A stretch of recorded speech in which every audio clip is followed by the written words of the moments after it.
what is happening What's up front. happening with the players? Exactly, and we are going away for a moment against an Angola side. Even though there's a start of them having good record against Angola teams. The last time they faced an Angola team was far back in, was it not 2003? Libolo, where they actually lost that time. That's the only tie they have ever lost to an Angola side. They are on a run of 9 games, won 5, drew 3, and lost 1. So for them, the stats might favor them, but when it comes to on paper, we do analyze based on that. It's what we do on the pitch of play, 90 minutes, and exactly what we need them to do is that as a start like this, they have gotten that win. First of all, the easiest way to make your work easy is by scoring an away goal, and definitely it will become more difficult for the Angola side. So for Enugu Rangers, they have to not concede, and hopefully we are able to get to the group stage of the CAF Champions, because we hope that it is long that we have been in the CAF Champions League for a whole footballing nation such as Nigeria. The last time to get there was Lobby Stars, and anytime we are always analyzing when it comes to continents, we are always looking at our coefficient. The more we do enter the group stage, the more our coefficient continue to drop. Yes. So we hope that they are able to grind out a win in this one, because we definitely need to get a team to get into the semi-finals of the CAF Confederations Cup or the CAF Champions League. They are not even in the group stage yet. Don't forget, this is the preliminary round. Yes. After the preliminary round is where they go into the draws for the group stages, and it's more like it's still a long shot for all the teams, right? There's still the Sports Hub show here on Empire Radio 102.1 FM. Don't forget, you can be a part of the show this evening. Join us on our Facebook fan page at Empire Radio 102.1 FM. Empire Radio 102.1 FM, also live on YouTube at Impact 102.1 FM. Away from that stories now. Okay, let's take stories coming through from the National Youth Games, by the way, because a couple of states are racking in the medals. I mentioned it at the start of the show already. Let's take the story about this young weightlifter who has now won 2 gold, 3 silver, and 2 bronze medals, finishing 40th on the medals table. And he's saying, guys, you know what? My mother is the only person who is inspiring me to go forth. This is actually coming in the mix of all of the other news about age falsification, because I saw a particular news about this particular guy who is contesting in the 200 meter race, and then if you look at his stature with the other guys in that category, you'll be like, this one is 25 years old though.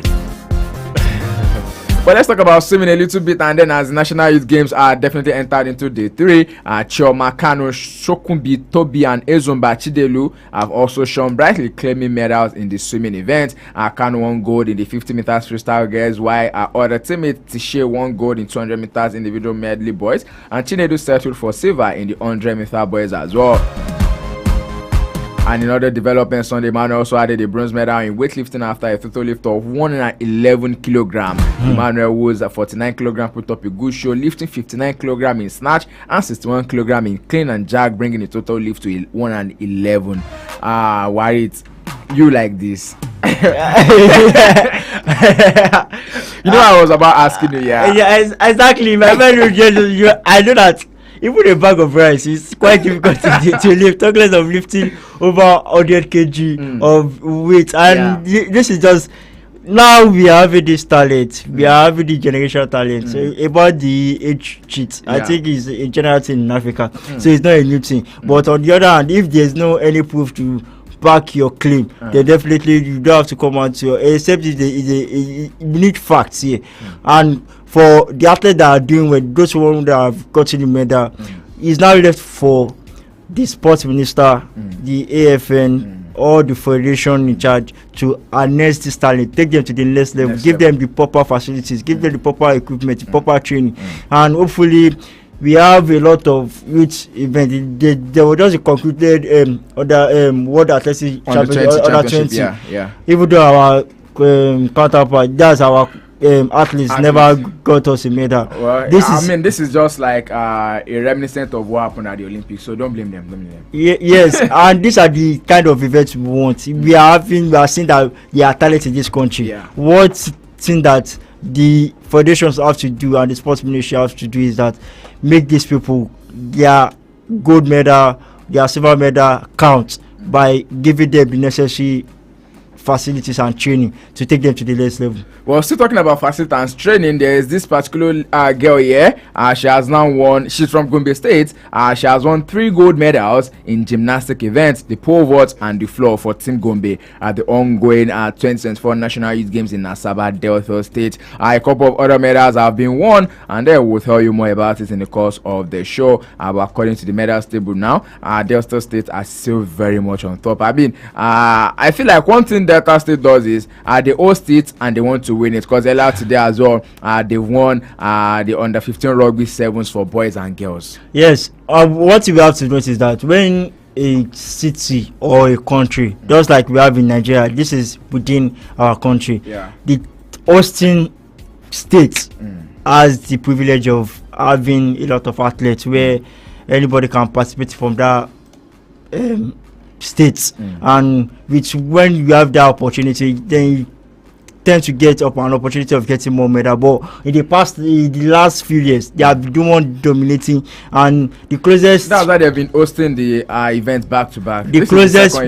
closest person I think is either Edu or Bayelsa. Those are the people who are there. And for Lagos State, and we know something that there's also a way to collect athletes from by just someone mentioned, I think I get what you're trying to say now. Someone mentioned that stuff to me, like you get to some event in Nigeria and then you see someone be like, I'm from Lagos State, and before you know it, this person is already participating for another state, exactly. Registered, accredited for another state. Like this is like, let's sign you on loan. Come and represent. We have it in the athletic, the Olympics, where we had people that participated for this country. The last Olympic, they end up participating for another country because of the issues going on ground. But at the same time, one motive we all have is that we want to produce generational talent, and with the way it's going, Delta are heading that aspect. Well, if you talk about Delta heading in that aspect, you're not wrong, because Favour Ofili is from Delta State, and she's been doing that since very proud.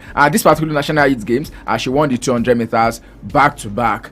Nobody is contesting that with her. And then definitely you can talk about the National Youth Games. You have to mention the names of Favour Ofili. There are other names. I think there's one Emmanuel Boyons. I'm sorry if I'm not getting the name correctly. And away from that right now, there's this news just after I took the sports in Ejife this morning. I was just sitting right there and then the news broke, and it's about the Nigerian Football Federation and also their aunt for a foreign technical advisor. They promised us and they want to do it. It now feels like anyone or anybody, both Tom, Ari, whatever it is that you have, I don't want to pronounce the third one. Anybody that just has a foreign name is good with them. I'm tired of all this. You don't even want me to land. I know you want to talk about it. You've been looking at me like, you should take this story first. I know that. I just want to understand. They tired this NFF with all this every time, just bringing an unknown from nowhere come into the mix.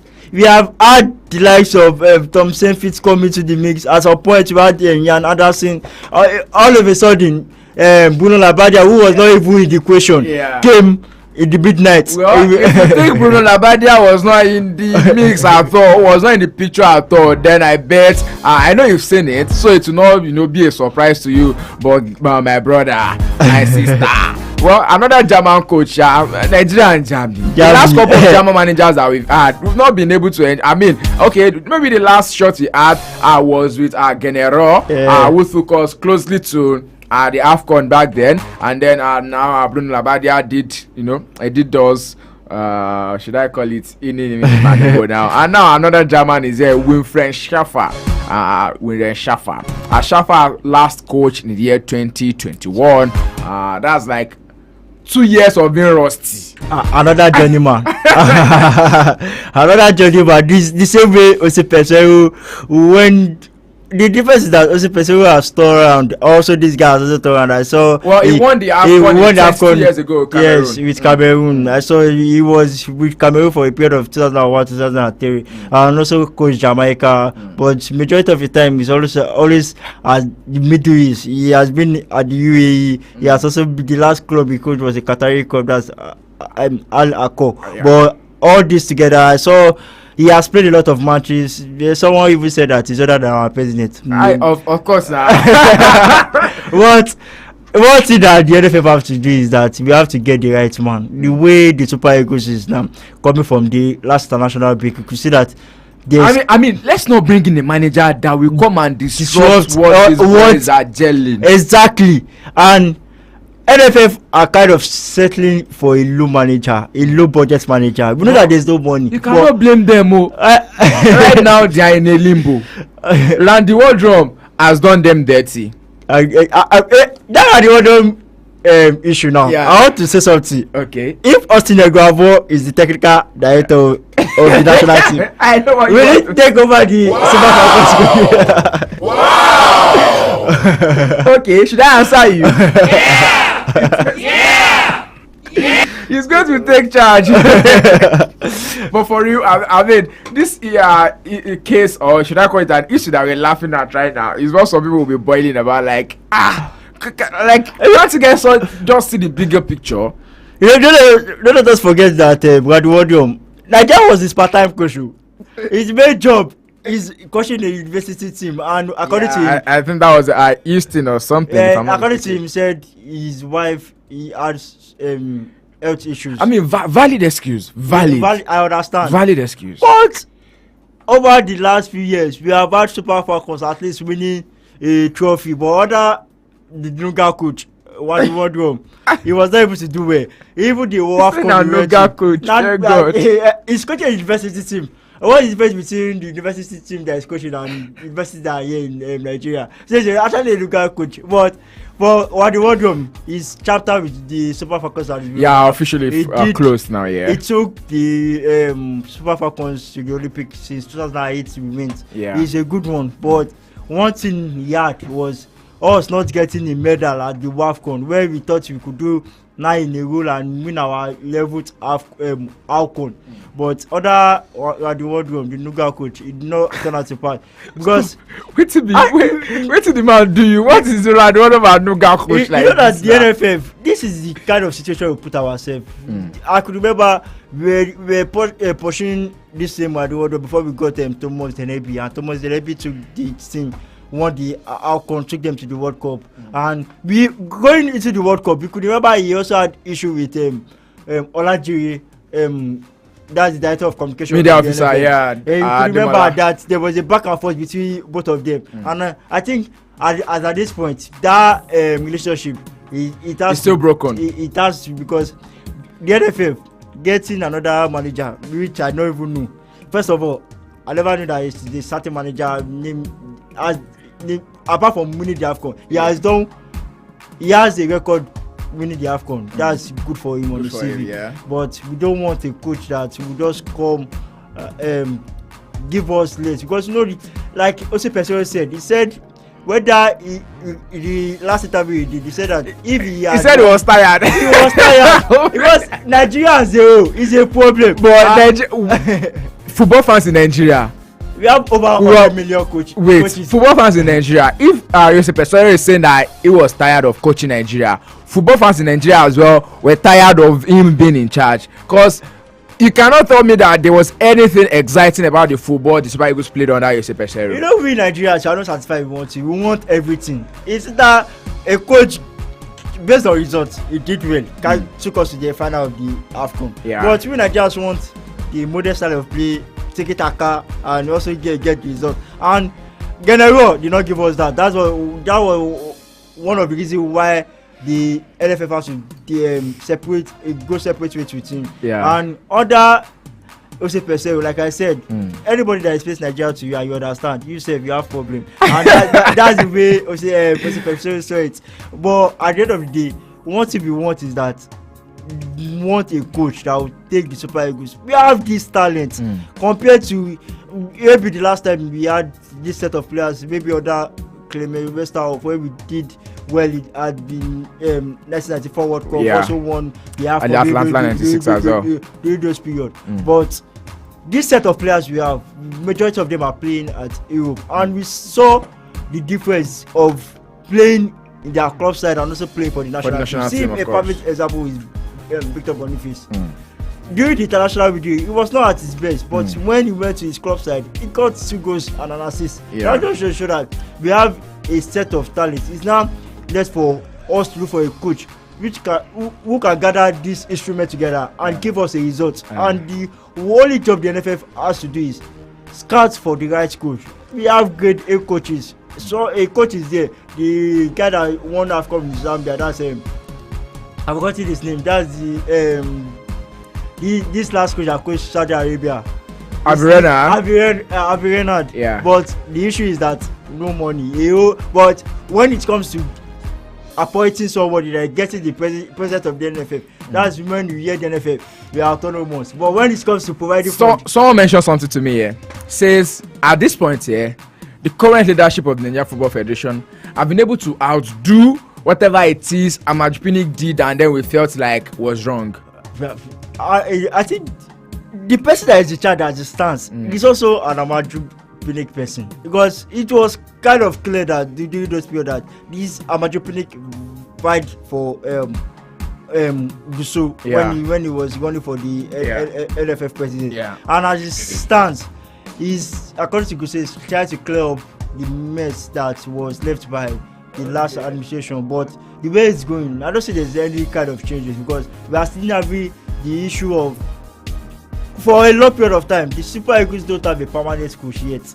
And we had the same issue under Ahmad Pinnick. And we have to resolve this issue.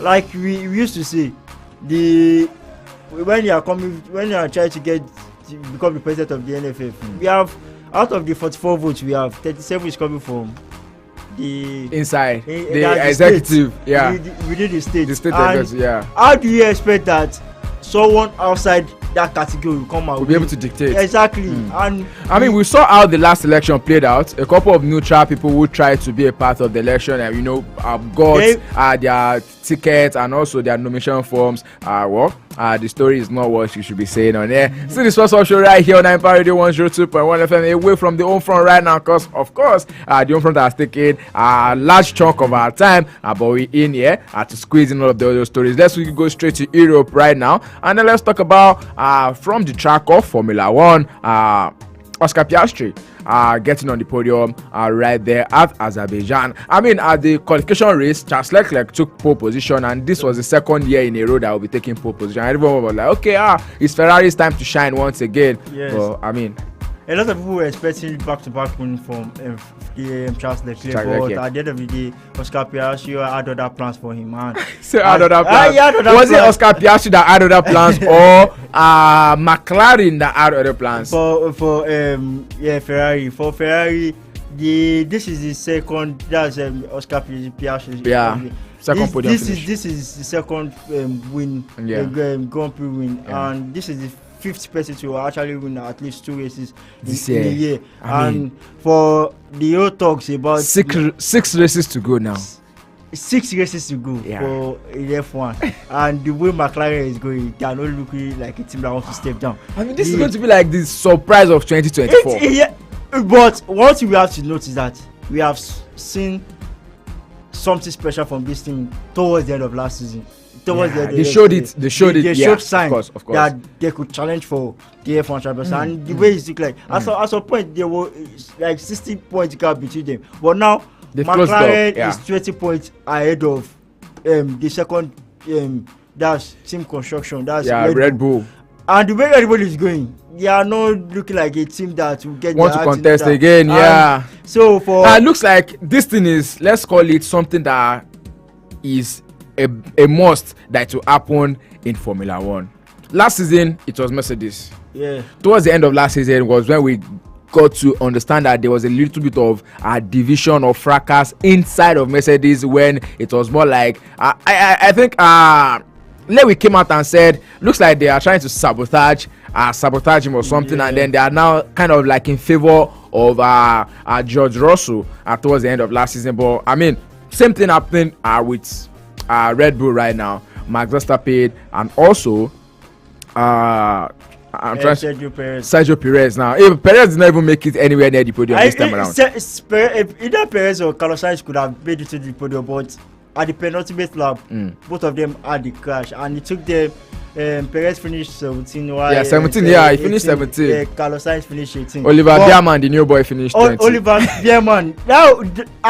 That's my driver, because this is the second time he's representing another team. Yeah, the first time was with Ferrari, and he got points for them. Yeah. This time around, he was replacing Kevin Magnussen, who is suspended for Haas, and he got the last point. That's the 10th position where he gets the points for a race. And the driver of the day, kudos to Lando Norris, who started I think P15, and he ended up getting to the 4th position, overtook Max Verstappen, even though the likes of Russell got to the podium finish. He had the fastest lap and also got the bonus point. And if you're looking at the driver championship, he's not a little realistic that Lando Norris could overtake Max Verstappen. But the main issue now is the team construction, and the way McLaren are going. They want it. They are not removing their violence wants it by force, and they want to get it all out. They are going all out for the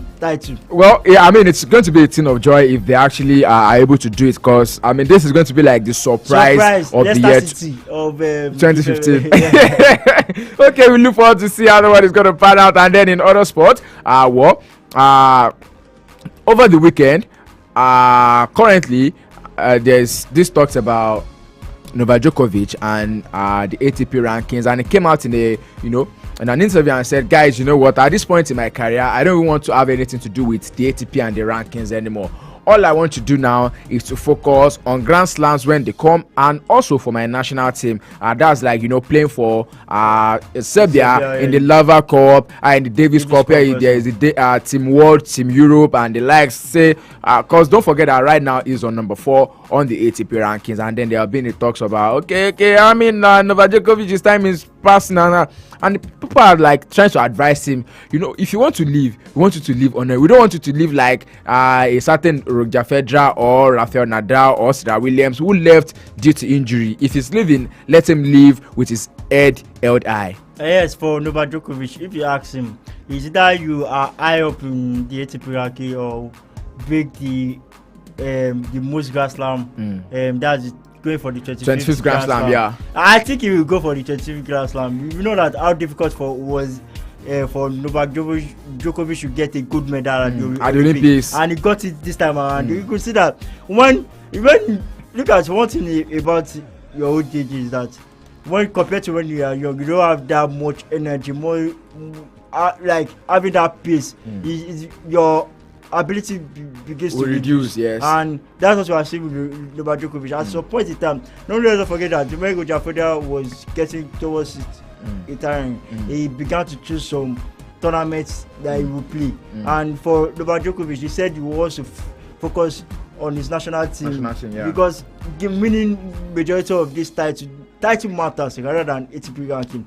We had the likes of Coco Gauff ranked 3rd. We have the likes of Iga Swiatek, who was ranked 1st coming into the US Open. She was not able to win it. But one thing we have to do is that title counts, and the only way to get that title is by winning major tournament. And if you do that, then your personal achievements will be recognized, and you continue to be regarded as a legend when it comes to the world of tennis. Alright, away from that now, let's go straight into the world of football, and then I tell you we got tantalizing stories. So before we talk about the Champions League matches that will be coming through tomorrow, Wednesday and Thursday, let's get a recap of the matches that went down this weekend. We'll start from the Spanish La Liga. I know you were not expecting that, but that is why we are here. We'll start from Barcelona, by the way. Barca and their way of always bringing up the talents. I mean, in the last couple of years, there's been the Pedro of this world, there's been the Gavi of this world, there's been the Ansu Fati. I think Ansu Fati is actually older than all of these ones I've just mentioned. There's been the Balde of this world, but right now, we have the 17-year-old kick, Lamine Yamal. Yamal is doing well with the way he's going. A lot of people have been saying like he's the next Messi. I don't want this little Messi tag, because all of the players have been tagged little Messi.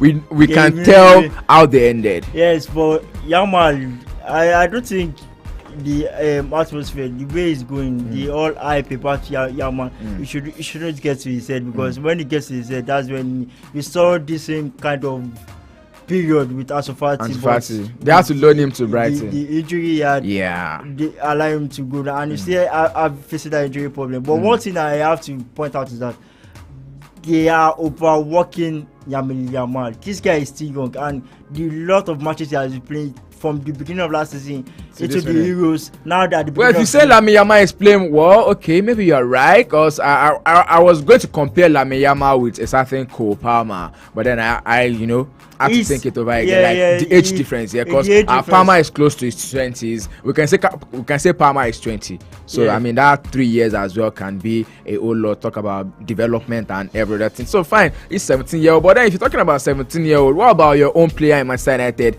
Kobe Mainoo. Kobe Mainoo is 18 as well, or 19. Yeah, 19. And he's been playing back-to-back matches.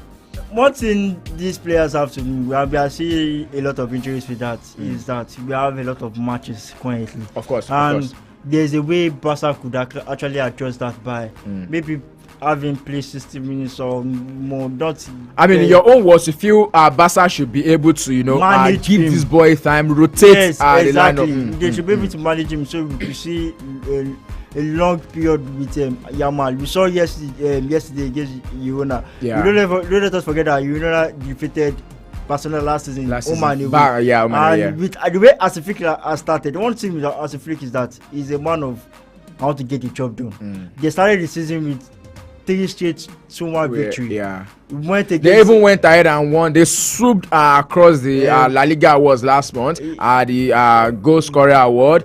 They also got the young player and the coach, Hansi Flick. Last time out, you saw them with a 7-0 victory against Valladolid. And they have started the season with 5 wins, 5 matches, 5 wins. And now they are allowing Madrid to do more of the catch-up. The more you win your games, the more the opportunity of getting closer to the title, and the way Barcelona started and Hansi Flick after the off-the-field issues they are having, but on the pitch, they are talking unlike what Real Madrid are doing, because Real Madrid, you can tell that they are just forcing their way this season. It's not been that all-round Real Madrid we saw from the end of last season. Their game against Real Sociedad, not too good for Real Madrid, of course. That is not one match you want to emphasize a whole lot on. But then they were able to grind out the win, even though it took them, and all of the sweat before they were able to grind that out. And away from that, now still talking about the Spanish La Liga. 2 new boys for Atletico Madrid. Conor Gallagher got on the score sheet for Atletico Madrid, and I thought Chelsea would definitely want to be biting their fingers, like, why did we allow this boy leave? You see him play, and then you enjoy what he's playing. Well, one thing we have to note out is that this Atletico side are quite different from the normal Atletico. Diego Simeone side to be more defensive. Now he has the instrument, the caliber of players. That's I'm looking at up front. We have the likes of Julian Alvarez, Conor Gallagher, Griezmann, and other players you have Andre Correa. Now is for him to be able to utilize those set of players by playing attacking football, and I think it's kind of proper attacking football. Not that you score 1 goal and you park on the old boss, the trailer at the back of the out of defense, and getting a 3-0 victory against Valencia. Valencia on the other hand hasn't started the season where they are placed 28, they haven't won any game, but getting that victory against them is more looking like a 3 or 6 now between Barca, Real Madrid, and Atletico Madrid. And let us see who out of the 3 of them will first go out of the title race. But Atletico, one thing they have to do is that they have to keep up this momentum, and the only way to keep up this momentum is by winning games. Definitely they want to win more games for themselves. And away from that, now let's go to the Italians today. For Juventus, maybe still not a good time for them really, because they've been struggling. Scoreless in their last 2 games. Thiago Motta. The first 2 games of the season, I saw an expressive Juventus side, the other Thiago Motta. Don't forget that Thiago Motta is coming all the way from Bologna. He had a wonderful season with Bologna last season. I think took them to Europe. Now he has a bigger job at his hand as coaching the old ladies. But they started the first 2 games were getting the maximum points, but the last game against Roma and now against Empoli ended goalless. It's not look like as if they are not having that prolific up front that they are not getting. But they got the likes of Douglas Luiz. They have Douglas Luiz. There's Nico Gonzalez. And one thing Thiago Motta is doing is that he's trying to bring players from the academy to the team, because we saw the likes of Federico Chiesa who left the team and at some point. But what is that he's new at this job. He just got the opportunity. Maybe not this season. You see them challenging for title, but in the long run, you have to see what a lot of people expect of Thiago Motta. And still in the Italian Serie A, you can talk about a good welcome for Antonio Conte and also Napoli, and you can as well talk about Romelu Lukaku, who's now been scoring in back-to-back matches for Napoli. Now say no Osimhen, no problem for Napoli. Yeah, we know that for Antonio Conte, without they are not going to be playing in Europe this season, and he's one manager that knows how to play all this kind of scenario. We saw him did that at Chelsea. He was effective. He won them the league. We saw him won the Serie A title in the past with Juventus. Now he has an opportunity of getting out to Napoli. They are top of the table after 4 games. Lost their opening game of the season, but now they have found a way that winning run to get the boys together. They have on 9 points and no better way than the only man. Lukaku did not play the first game, but the games he has participated, you could see that he had an impact. But don't let us forget, he also had this type of impact when he got to Roma during this first early period.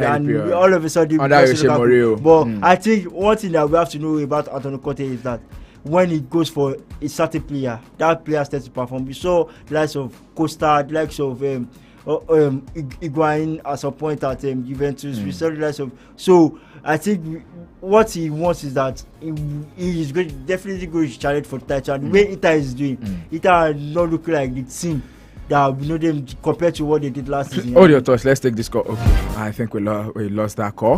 Mohammed, please do well to call us back. 0700 1021 1021 0700 1021 1021. As well, we're live on our Facebook fan page at Empire Radio 102.1 FM. You can drop your comments and also your observations for us right there on Facebook fan page at Empire Radio 102.1 FM. Our YouTube band is at Impact 102.1 FM. Away from that now, let's go straight into English Premier League. Injury hit Arsenal. Well, they find another way to do it, but then they have to leave it late. I was talking to an Arsenal fan in the studio here, and I know they like cho-cho-cho. They like cho-cho-cho, oh Lord. I didn't miss it. Shout out to you, by the way. So, yeah, I was telling him how it was, very difficult for them in that encounter. They have to leave it late. They have to, do everything possible. Talk about the grit, talk about the determination they putting into that one. And guess what? It was Gabriel Mengeles who got the goal for them in the dying minute of that particular encounter. Yes, for Mikel Arteta, he's on a run of 5 games unbeaten, and for the first time since Arsenal have not even lost a game in 2024.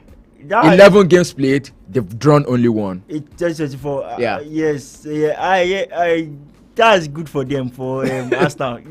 At the end of the day, that one, you not give them any title. Wow. But leave them, no shades, bro. Leave that aside. Let's talk about the match against. This is the first time Arsenal have winning 3 games in a row at the away from home against a North London side. That's Tottenham Hotspur since 1987 and 1988.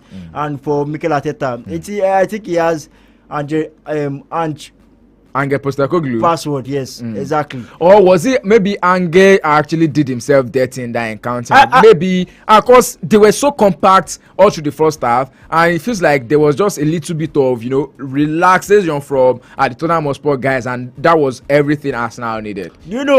If you watch the game last season, that was the second match between both sides.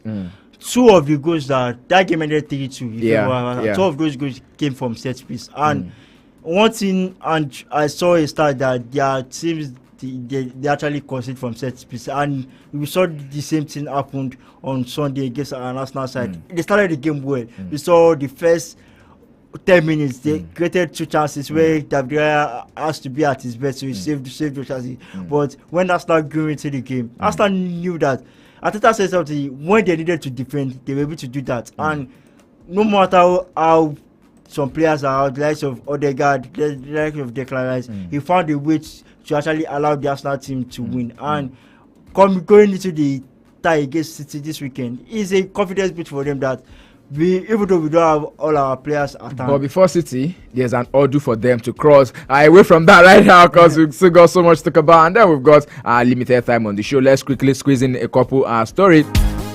Well, for Barcelona, Barca fans, this is not going to be a good time for them because new boy Dani Olmo is going to be out between 4 to 5 weeks. I wish him speedy recovery in that particular one. And then let's quickly go straight into the matches. A couple matches we played this evening, by the way, in the Spanish Liga. It's going to be Rayo Vallecano up against Osasuna.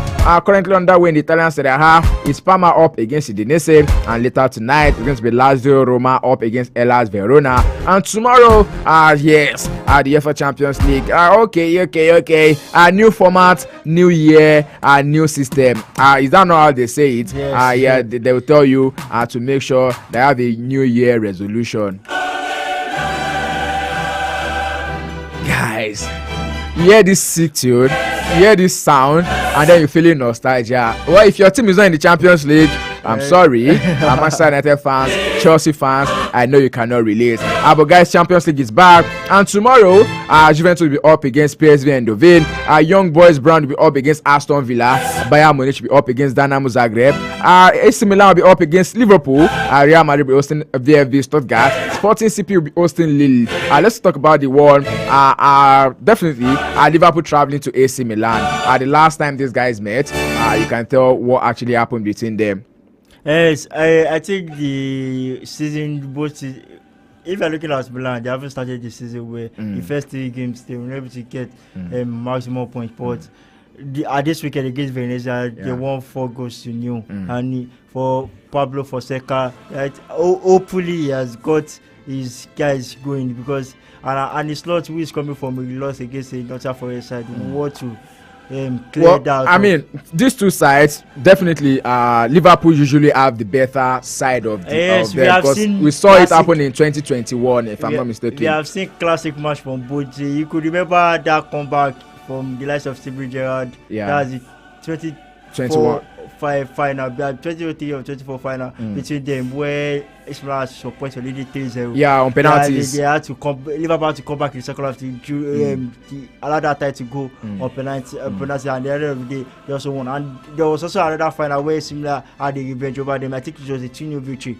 During those periods, well, this is going to be the 5th time they will be meeting, this is the 5th time they will be meeting in the UEFA Champions League, and that one you rightly mentioned was won by Liverpool in 2004-2005 season, and then in 2006-2007 again, and Milan won that one that time around. So yes, a classic we have on our hands this time around, and I bet the two teams as well they understand what this particular one means in the UEFA Champions League. Bayern Munich should be hosting Dynamo Zagreb. One team to look forward to is going to be Aston Villa traveling to Young Boys. Every now and then they are always making a statement, but yes, I want us to talk about Unai Emery, the type of rise he's had with Aston Villa. Everyone at Arsenal felt this man was not good enough. And we saw, I mean, literally, I used to feel like maybe he's a Europa League manager. Based on stats, he's a Europa League manager. He has won the Europa League, I think, 4 times. More than any other manager. And the way Unai Emery is now, Unai Emery is maybe he's not in the level of the likes of Ancelotti, the likes of Guardiola, but we know that he's a top coach, and we saw what he did with Aston Villa last season.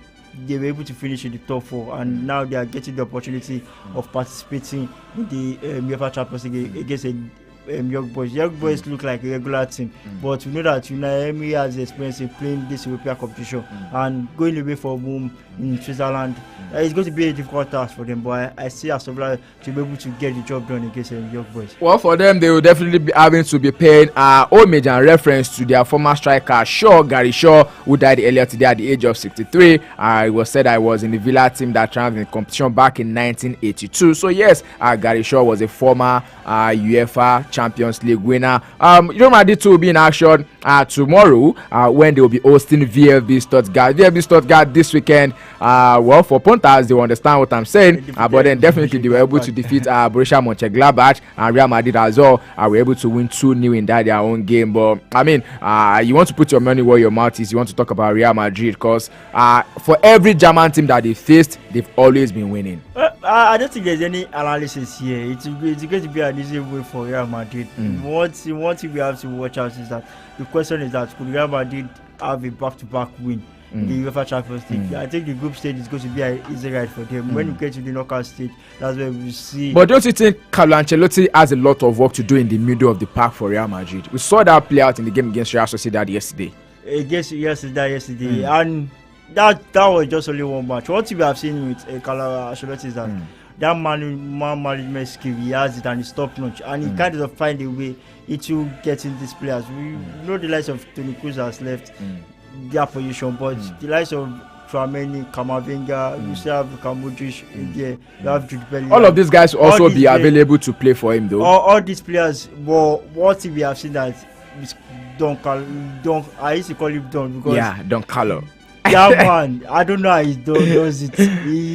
The way he talks to his player, he will find a way to get them to work. Get the best level out of these players, and you see the best of Real Madrid when it comes to UEFA Champions League. Alright, and away from that now, let's go talk about all the matches that we play tomorrow. Because yes, the English Football League, you can call it the Carabao Cup. We are getting into the third round, and the likes of Manchester United will be in action tomorrow, 8 p.m. They will be hosting Barnsley. Everton will also be in action. Everton, this is like the second time in a row that they've actually been ahead in the encounter, and then they went on to lose. The other time was against AFC Bournemouth, and then we saw that again this weekend as well. Not too good from Everton.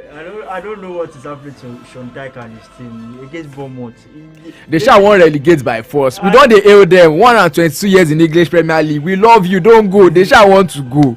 But the way it's going for them is quite bad against Bournemouth. As a some point, people that played Everton to win against Bournemouth will say that.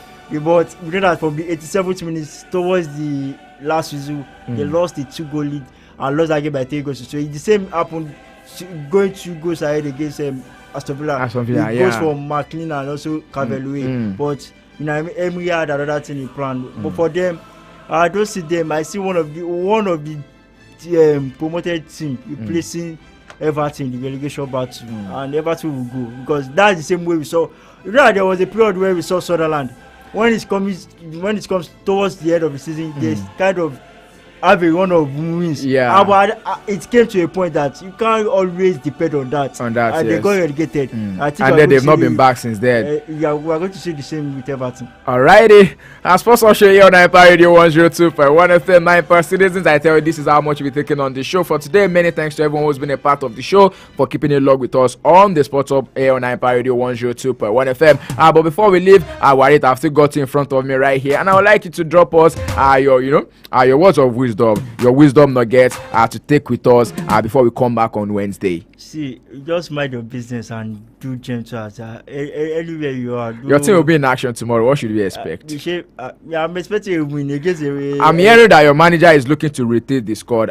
Looks like the Turkey guy Bayandri will be in the goal post. He has to rotate the squad the way he stands. We saw the likes of Martinez. Limp out of that encounter. Because of cramp.